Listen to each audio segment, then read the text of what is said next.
The gravedigger grabbed my arm as I walked away from my father's casket. "Sir." His voice was low, urgent. "I need to tell you something." "Not now." I tried to pull away. My mother was waiting by the car. The other mourners were dispersing. I had a eulogy in my pocket that I'd barely managed to deliver without breaking down. My father was dead. Raymond Mercer, 66 years old. Heart attack, they said. Found him in his study 3 days ago, slumped over his desk. Gone before the paramedics arrived. I had spent the last 72 hours planning a funeral, comforting my mother, and trying to hold myself together for my wife and kids. I didn't have time for whatever this gravedigger wanted. "Your father paid me," he said. I stopped. "Paid you for what?"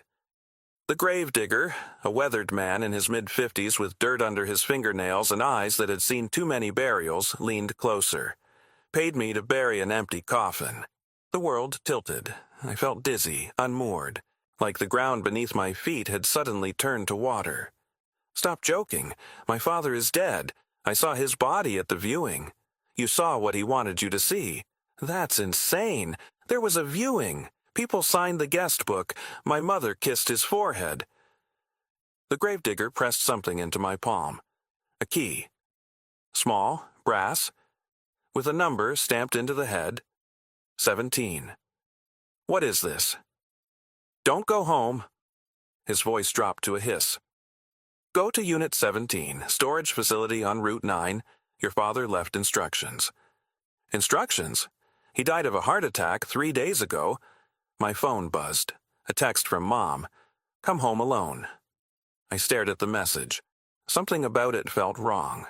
My mother never texted like that. Short, commanding, no greeting, no honey or sweetheart like she always used. The gravedigger saw the screen. His face went pale. "Don't," he said. "Whatever you do, don't go home. Not yet. Go to Unit 17. Now." "Why? What's going on? Is this some kind of sick joke?" "Your father said you'd ask questions, said you were a lawyer, always needing proof." He reached into his pocket and pulled out an envelope yellowed and worn. "He gave me this 20 years ago. Told me to give it to you if I ever had to deliver the key." I took the envelope. My name was written on the front in my father's handwriting. 20 years ago? "He's been planning this for a long time, son. Whatever's in that storage unit, he wanted you to find it. And whatever that text message means," he nodded at my phone, "your father was afraid of it, afraid enough to fake his own death." He turned and walked away, disappearing between the headstones. I stood alone at my father's grave, holding a key in one hand and an envelope in the other. The coffin behind me was empty. My mother's text glowed on my phone, and nothing in my life made sense anymore. I didn't go home. I don't know why. Instinct, maybe?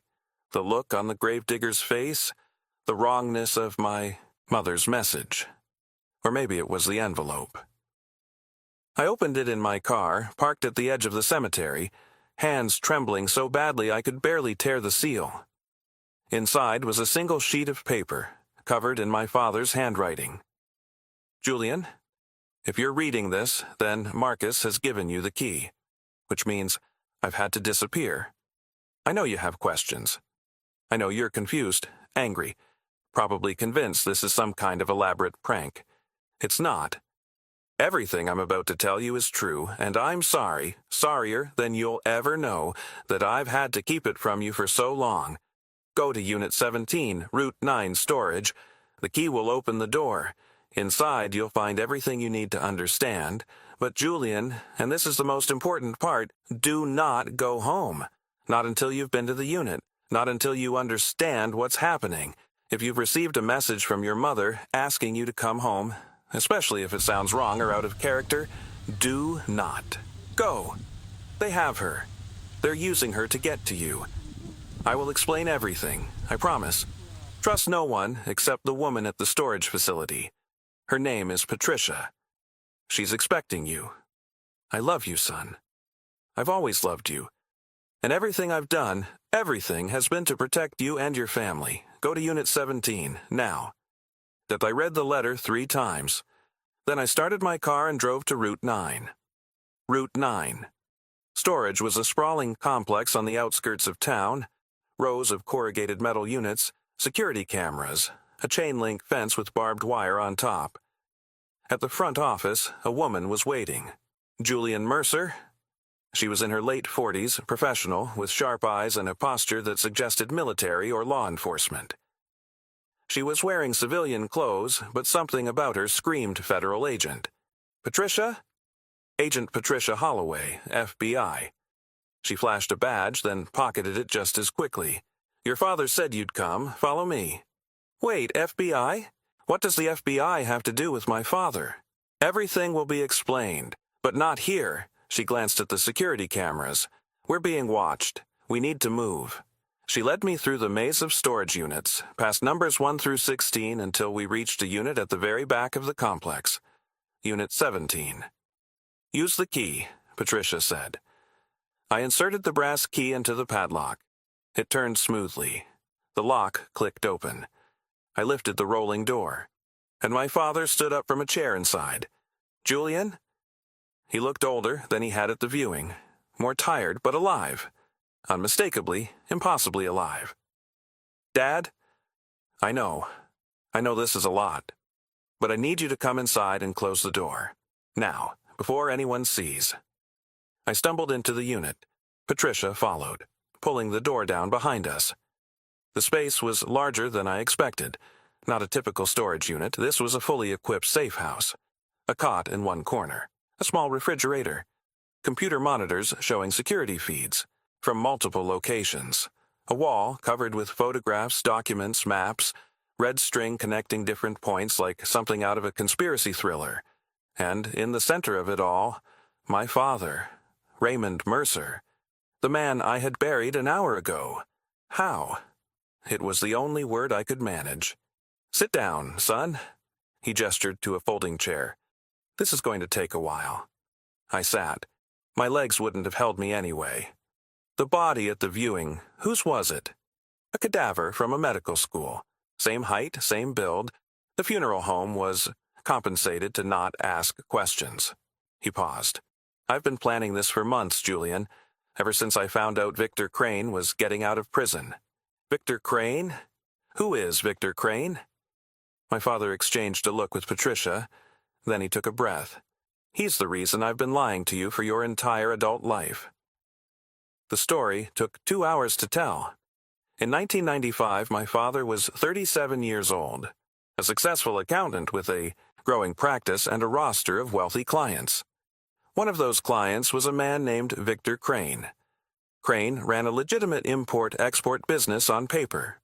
In reality, he was one of the most powerful money launderers on the East Coast, cleaning cash for organized crime families from Boston to Miami. My father didn't know this at first. He just saw the numbers, the deposits, the transfers, the shell companies. It took him 6 months to realize what was happening. By then, he was in too deep. I could have walked away, he said. Could have pretended I didn't see anything. That's what most people would have done. But you didn't. No. I went to the FBI. He nodded at Patricia. She was my handler. 28 years old, just made agent. They assigned her to me because no one thought the case would go anywhere. It went somewhere, Patricia said.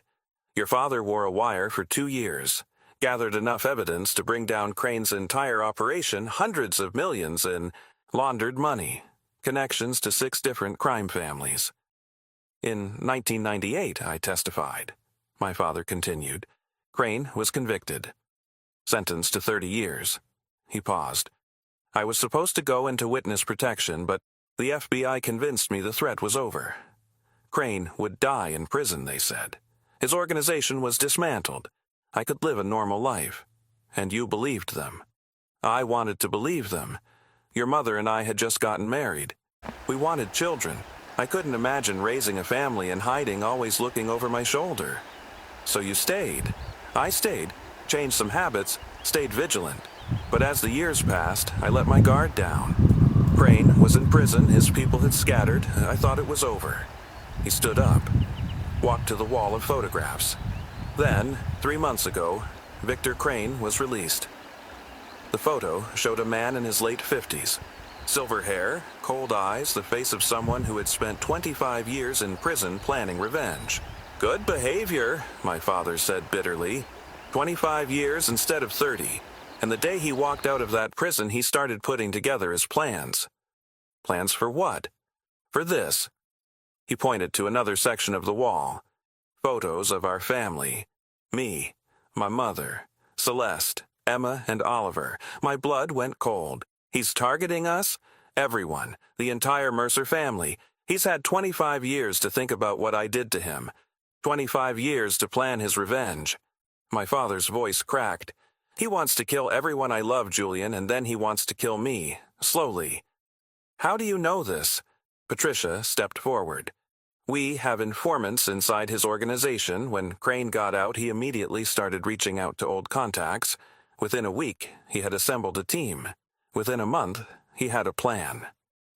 A plan to what? To murder your entire family, she said flatly. Your mother, your wife, your children, all of them, with your father forced to watch. I felt sick. Literally sick, my stomach churning, my head spinning. That's why I faked my death, my father said. If Crane thinks I'm dead, he might lose interest, might decide revenge isn't worth it if his target is already gone. But the text from Mom, my father's face darkened. That's why I told you not to go home. They have her. We don't know for certain. But that text, it wasn't her. The phrasing was wrong. No greeting, no warmth. Your mother would never text like that. So Crane's people are probably at your house right now, waiting for you to walk in. I pulled out my phone. Called my wife. Celeste answered on the second ring. Julian? How was the funeral? When are you coming home? Where are you? At your parents' house. Your mom invited us for dinner after the service. We're just waiting for you and her to get here. My heart stopped. Mom isn't there. No, she said she had to run an errand after the funeral. Asked us to go ahead and let ourselves in. A pause. Julian, is everything okay? You sound strange. Celeste, listen to me very carefully. Take Emma and Oliver and leave that house. Right now. What? Why? I can't explain, just trust me. Get the kids and go somewhere public. A restaurant, a shopping mall, anywhere with lots of people, and don't tell anyone where you're going. Julian, you're scaring me. I know. I'm sorry, but I need you to do this. Now. A long pause. Then, okay, we're leaving. Call me when you're safe. And Celeste, don't go back to our house either, not until you hear from me. I hung up and turned to my father. Celeste and the kids are at your house. Crane's people might be there too. They're not. Patricia was checking something on her phone. We have surveillance on the Mercer residence. 2 men arrived about an hour ago. They're inside, waiting. Waiting for what? For you, or your mother, whoever shows up first. Where's my mother? My father's face was grim. That's what we need to find out. The next 3 hours were a blur of activity. Patricia called in her team. 6 FBI agents who had been monitoring the situation from a distance. They set up a command center in Unit 17, tracking Crane's movements, analyzing the threat. We learned that my mother had been taken from the cemetery parking lot. Security footage showed a black SUV pulling up next to her car, 2 men getting out, one of them putting something over her face. Chloroform, probably, and bundling her into the vehicle. They took her to draw you out, Patricia explained. Crane knows the funeral was fake. He's not stupid. He knows your father is still alive. How? We're not sure. Maybe he has someone inside the funeral home. Maybe he's been watching longer than we realized. She shook her head. It doesn't matter. What matters is that he has Vivian, and he's going to use her as bait. So what do? We give him what he wants, my father said, quietly. Dad, not you, me. He stood up. Crane wants revenge on the man who put him in prison. That's me. If I turn myself over, he'll let your mother go. You can't know that. I know Victor Crane. I spent 2 years listening to him through a wire. He's cruel, but he's also practical. Killing a 62-year-old woman doesn't satisfy his need for revenge. Killing me does. This is insane. You can't just... Julian. My father put his hands on my shoulders. I've spent 25 years living with the guilt of what I did. Not testifying, that was the right thing to do, but putting my family at risk, letting you grow up without knowing the truth, watching you build a life that could be destroyed at any moment by a monster I helped create. You didn't create him. No, but I poked the bear and then pretended the bear didn't exist. He smiled sadly. This is my chance to make it right.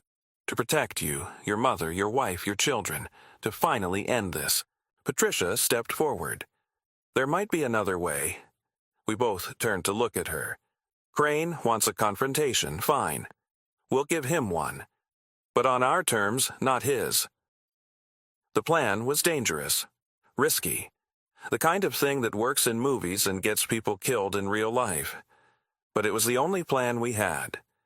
Crane's people had been traced to an abandoned warehouse on the waterfront, an old shipping facility that hadn't been used in years. Perfect for a man who wanted privacy for his revenge. My father would go in first, offer himself in exchange for my mother, keep Crane talking while the FBI moved into position, then, at the right moment, the agents would breach the building, arrest Crane and his men, rescue my mother. What's my role? I asked. You stay here, Patricia said, with the command team, monitoring communications. No. Julian, that's my mother in there. My father is risking his life. I'm not sitting in a storage unit watching it happen on a screen. Patricia looked at my father. He looked at me. He's stubborn, my father said. Gets it from his mother. I can handle myself. I'm not a child. No. You're a corporate lawyer who's never fired a gun in his life. Then give me a gun and tell me which end to point. My father smiled. For the first time since I'd entered Unit 17, he looked like the man I remembered. Proud, fierce, unafraid. Fine. But you do exactly what I say. And if things go wrong, you run. You don't look back. You get your wife and kids and you disappear. Dad, promise me, Julian. I wanted to argue, wanted to tell him that I wouldn't abandon him no matter what. But I saw the look in his eyes, the same look he'd had when I was a child and he was trying to protect me from something I was too young to understand. I promise. The warehouse loomed against the evening sky, a hulking silhouette of rust and decay.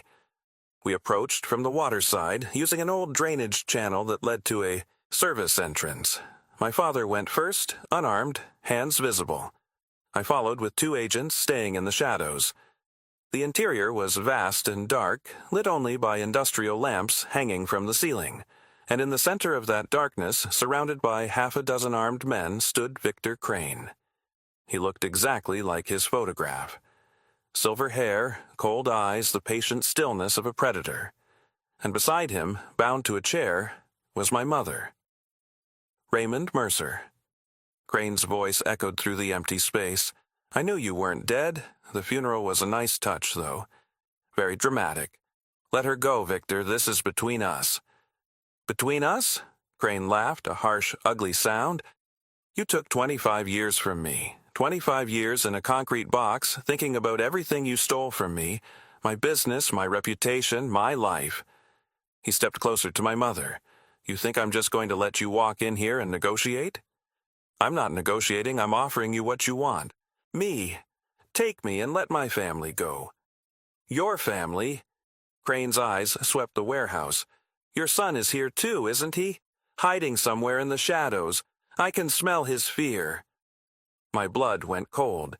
He's not here. I came alone. Don't lie to me, Raymond. I've had 25 years to learn patience. I can wait all night. He pulled out a gun and pressed it to my mother's temple. Or I can start shooting and see who comes running. Stop! The word tore out of me before I could think. I stepped out of the shadows, hands raised. I'm here. Don't hurt her. Crane smiled. There he is, Julian Mercer, the son, the legacy. He gestured to his men. Bring him to me. 2 of Crane's thugs grabbed my arms, dragged me to the center of the warehouse. I was thrown to my knees next to my father. Now this is better, Crane said. The whole family together, almost. Celeste and the children are long gone, my father said. You'll never find them. I found you, didn't I? I found your wife. Crane shrugged. I'll find them eventually, but first... He raised his gun. First, I'm going to make you watch your son die, the way I watched my empire die, piece by piece, person by person. Victor, wait! No more waiting. Crane aimed the gun at my head. 25 years is long enough.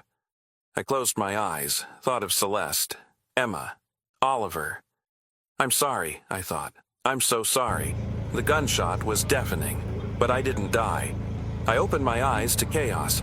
FBI agents pouring through every entrance, flashlights cutting through the darkness, voices shouting commands. Crane's men were scrambling, some trying to fight, others trying to flee. And Crane himself was on the ground, clutching his shoulder, the gun knocked from his hand. Patricia stood over him, her weapon still smoking. Victor Crane, you're under arrest. My father was already at my mother's side, cutting her bonds, pulling her into his arms. Vivian! Vivian, are you okay? She was crying, shaking, but nodding. I'm okay. I'm okay. Raymond, you're alive. I'm alive. We're all alive. I knelt beside them, wrapping my arms around both of them. My parents, alive, together. Around us, the FBI was securing the scene, cuffing Crane's men, calling for medical support, photographing evidence. It was over. 25 years of secrets, of fear, of looking over his shoulder, and it was finally over. The aftermath was complicated. Victor Crane was charged with kidnapping, attempted murder, and a dozen other offenses. This time, there would be no early release for good behavior. He would die in prison. My mother spent a night in the hospital for observation, but she was unharmed, shaken, traumatized, but physically okay. My father had to answer questions, lots of questions. The FBI had sanctioned his faked death, but there were still procedures to follow, reports to file, bureaucratic hoops to jump through, and there was me. Why didn't you tell me? I asked him, 3 days after the warehouse. We were sitting on the porch of a safe house watching the sunset. 25 years, Dad, you could have told me the truth. And what? Burden you with it? Make you live in fear the way I did? He shook his head. You were a child when Crane went to prison. I wanted you to have a normal life, college, career, marriage, children. I couldn't give you that if you knew. So you lied. I omitted. I protected. He looked at me. Julian, every choice I made, every lie, every omission, every secret was to keep you safe. I know that doesn't make it right, but I need you to understand. I never stopped loving you, not for a single day. I was quiet for a long time, thinking about my own children, about what I would do to protect them. Would I lie? Would I fake my own death? Would I carry a secret for 25 years if it meant keeping them safe? Yes. The answer was yes.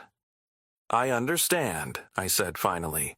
I don't like it, but I understand. My father reached out and took my hand. Thank you, son. 2 years have passed since my father's funeral, the funeral where he wasn't dead, the funeral that changed everything. I'm 38 now. Still practicing law, though I've shifted my focus. Less corporate work, more pro bono cases for families in crisis. The experience changed me, made me realize what really matters. My father is 68. He and my mother sold their old house, moved to a smaller place on the coast. They're happier than I've ever seen them, free, finally, from the shadow that had hung over them for a quarter century. Celeste knows everything now. I told her the whole story, start to finish, after Crane was arrested. She was angry at first, angry that I had kept her in the dark, that I had put her and the children at risk by driving to that warehouse. But she forgave me, because that's what love does. It forgives. Emma is 8 now, Oliver is 6. They know their grandfather was sick for a while but got better. They don't need to know the rest. Not yet, maybe not ever. We have Sunday dinners at my parents' house. My father grills steaks while my mother plays with the grandchildren. We eat together, laugh together, tell stories about nothing important. Normal family stuff. The kind of stuff I took for granted before I learned how easily it could be taken away. The Gravedigger, Marcus Webb, sent me a Christmas card last year. Glad everything worked out, it said. Your father is a good man. Take care of him. I framed it, put it on my desk as a reminder that sometimes the people who save your life are strangers, that sometimes the truth is hidden for the right reasons, that sometimes the dead don't stay dead, and that's okay. That's more than okay. My father and I talk every day now, not about the past. We've exhausted that subject, turned it over and examined it from every angle. We talk about the future, about my work, his retirement, the kids' school plays and soccer, games, normal father-son stuff. Last week we were sitting on his porch, watching Emma and Oliver chase fireflies in the yard. I never thought I'd have this, he said quietly. Have what? This. Peace. A family that knows the truth and loves me anyway. He looked at me. A son who forgave me. There was nothing to forgive, Dad. There was everything to forgive. I lied to you for your entire life.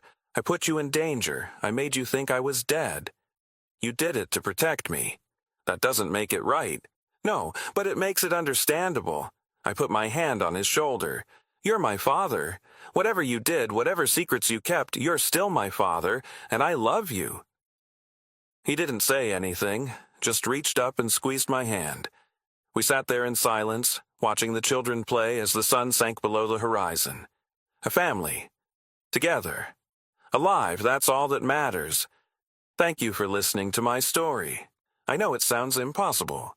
A father faking his death. A gravedigger with a secret key. A crime boss seeking revenge after 25 years. But it happened. All of it. And I'm sharing it because I think there's a lesson here. The lesson is this. The people we love will sometimes keep secrets from us. They'll lie to us, hide things from us, make decisions without consulting us, and in the moment, it can feel like betrayal. But sometimes, not always, but sometimes, those secrets are kept out of love. Those lies are told to protect us. Those decisions are made because the person who made them couldn't bear to see us hurt. That's what my father did. He lied to me for 25 years because he loved me too much to burden me with the truth. I'm not saying it was right. I'm not saying you should forgive every lie, trust every secret keeper, accept every omission, but I am saying this. Before you judge, try to understand. Before you condemn, try to empathize.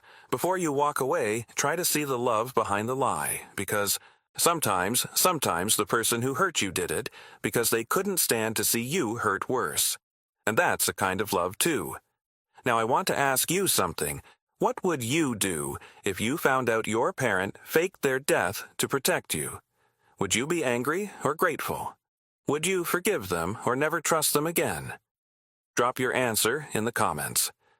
I read every single one. If this story moved you, hit that like button. Share it with someone who needs to hear it today. Comment your thoughts below, and subscribe to the channel so you never miss another story. I'll see you in the next one. It's Sunday morning now. The kids are still asleep. Celeste is making coffee. My phone buzzes with a text from my father, coming over for breakfast, bringing Mom's famous pancakes. I smile, text back, doors open. An hour later, we're all sitting around the kitchen table. 3 generations, pancakes and syrup and laughter and love. My father catches my eye, across the table, winks. Not bad for a dead man, he whispers. I laugh. We all laugh. And life, beautiful, complicated, miraculous life, continues.